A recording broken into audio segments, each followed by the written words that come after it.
to the chair before, Mr. Dunn, before when you called Roger Clayman, he had handed up a statement because he had to go, which I just received. And I'll give it to the... Let me just, he asked if I would just, the Long Island Fed stands in full support of the Nassau County. David, we'll make it part of He wants to I want to hear what the Long Island Fed has to say. It's going to be in the record. So Okay, everybody since you're gets going access to it. ignore it, they stand in full support of the PBA.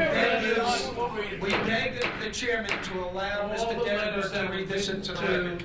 Legislator Wayne were not read either, so, let's try to Long keep Island things Fed fast. stands Ron with the Cooper PBA. from the mayor of Lake Success, Ron Cooper.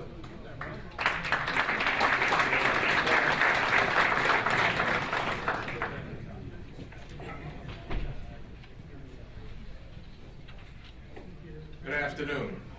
My name is Ron Cooper, and I'm the mayor of Lake Success.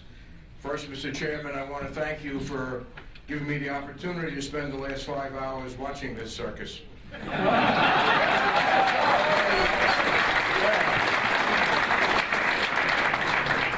I speak here today to express my deep concern over the state of public safety in Nassau County. While I fully understand the fiscal issues that face the county, I am distressed over what I believe is the ever spiraling downward of services provided by the county to our residents. The issue before this committee today is about one of those services, public safety. Public safety is one of the most critical services that any government can provide to its constituents. And the constant cutting of police resources here in Nassau County, I believe, diminishes the county's ability to provide the necessary protection to Nassau County residents. This should not be a political issue, pitting Republicans against Democrats. This must be an issue of what is right for Nassau County to provide an appropriate level of protection, the very basic service that every Nassau County resident has the right to receive. The plan before you, no matter what spin is put on it, has to reduce the ability of the Nassau County Police Department to provide effective and timely service. It is simple logistics. By merging one half of the police precincts, it moves the command location to another geographic area. Police line officers report to command centers, and that has to reduce the timeliness of response, and it places a tremendous burden on those in command that remain. In the case of Lake Success, which has its own police department, we do not utilize the county police patrol services. However, we have been utilizing the 6th Precinct's Detective Squad, which will now, as I understand it, be part of the 3rd Precinct Detective Squad. The 3rd Precinct has significantly higher crime reports than the 6th, and I doubt that we will be able to get the same level of timely service that we have gotten in the past. With respect to the Great Neck Peninsula, we have villages without police departments that rely on the patrol services of Nassau County, and they are currently underserved.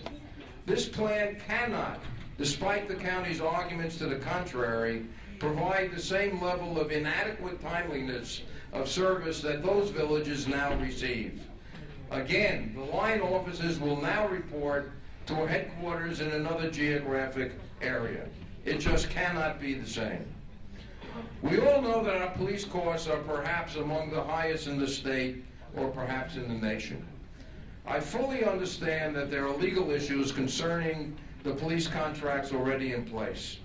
But in the future, we can hopefully bring some semblance of reality to those negotiations or get some state legislative relief. In the meantime, we need to seek other avenues to solve our financial situation.